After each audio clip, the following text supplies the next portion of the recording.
Hello મિત્રો, good morning, જય માતાજી, જય દ્વારકાધીશ. આજે નવો દિવસ, નવી સવાર અને એ જ આપણું રેગ્યુલર કામકાજ. તો હા મિત્રો, કાલે જે બે મીટિંગ થઈ હતી એમાંથી એક મીટિંગનું આપણે સક્સેસફુલી ડોક્યુમેન્ટેશન ને બધું આવી ગયું છે. એટલે એસ્ટિમેશન આપવાનું આવી ગયું છે કે કામનું કેટલા ટાઈમમાં કામ કરીને આપીશું આપણે એને, એમને શું રિક્વાયરમેન્ટ હતી એ બધું આવી ગયું છે. તો એના ઉપર કામ કરવાનું છે. અને હા, એ જ આપણે સવારે ઉઠ્યા, ફ્રેશ થયા, ડોક્યુમેન્ટેશન જોયું, મેસેજ જોયા ક્લાયન્ટના, કામ ચાલુ કરવાનું છે હવે.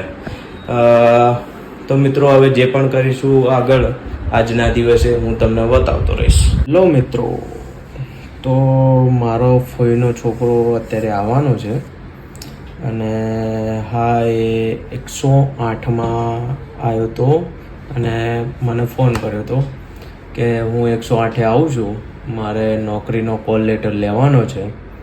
તો એ કોલ લેટર લેવા આવ્યો હતો. તો મેં કીધું સારું, ચાલ હું લેવા આવું છું. તો પછી એનો પાછળથી ફરીથી ફોન આવ્યો કે ના તું ના આવતો, એનો કોઈક ફ્રેન્ડ છે એની બાઇકમાં એ મારા ઘરે આવશે. તો મિત્રો, એ આવે તો હું તમને બતાવું કે મારો ફોઈનો છોકરો કયો છે. અને હા, એને કોલ લેટર લેવા ગયો છે, તો કોલ લેટર લઈને આવે અને ક્યાં નંબર લાગ્યો છે હું તમને એ આવી અને પછી કહે તો હું તમને કહું.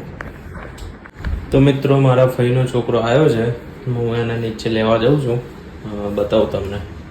જો મિત્રો, આવી ગયો મારો ભાઈ, પાટણથી ઠેઠ આવ્યો કોલ લેટર લેવા.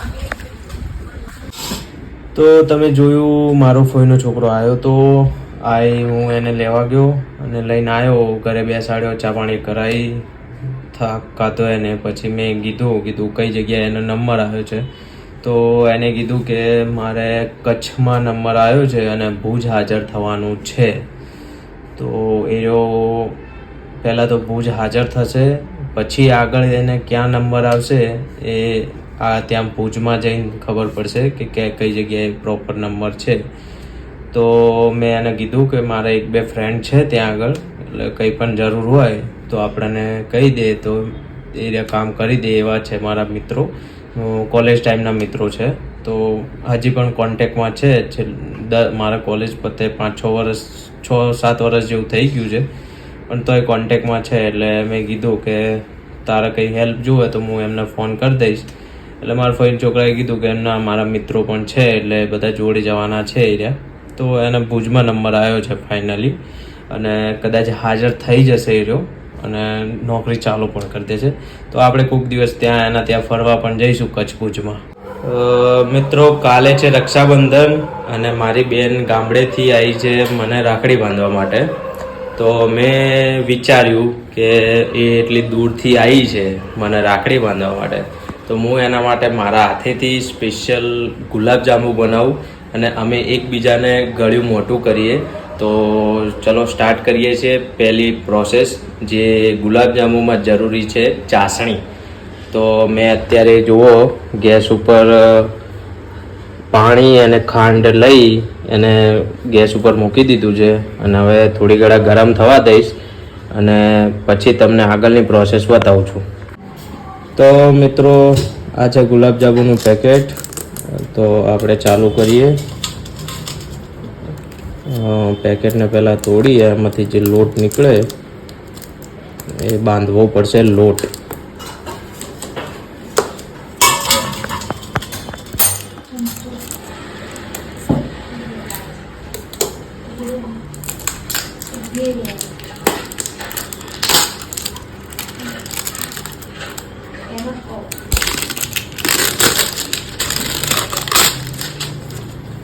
લોટ અમે રેડીમેડ લાવ્યો છે, કેમ કે આપણાના ઓછું ખાવા ગયા, એટલે લોટ ગુલાબજાંબુનો રેડીમેડ લાવી દીધો.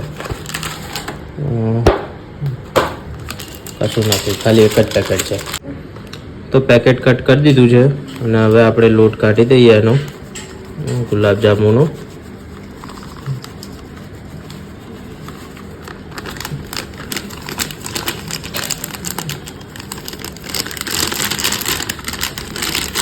જોઈ લો, આખું પેકેટ ખાલી કરી દીધું છે અને હવે આમાં જે જે વસ્તુ જોઈતી હશે એ આપણે નાખતા રહીશું.